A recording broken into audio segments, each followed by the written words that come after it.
Tengku Hassanal dipenuhi lumpur, buatkan netizen teruja. Baru-baru ini, tular satu video yang memaparkan Tengku Hassanal yang dipenuhi lumpur ketika menjalani latihan bersama beberapa individu yang lain ketika berada di sebuah paya di Malaysia. Rata-rata netizen teruja melihat video tersebut.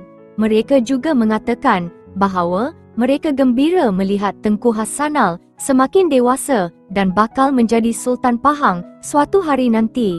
Survival paya ni paling perit aku rasa sampai demam, tapi makanan tak pernah putus. Tengku Hassanal semakin dewasa sebab pula lihat kerana kami lihat kehidupannya dari kecil. Wah, Tengku Hassanal sangat hebat dan semoga kuat hadapi latihan tu. Bagusnya Tengku Hassanal, kerabat Pahang yang paling merendah diri dan berjiwa rakyat, dari Sultan sampai keturunan semuanya bagus.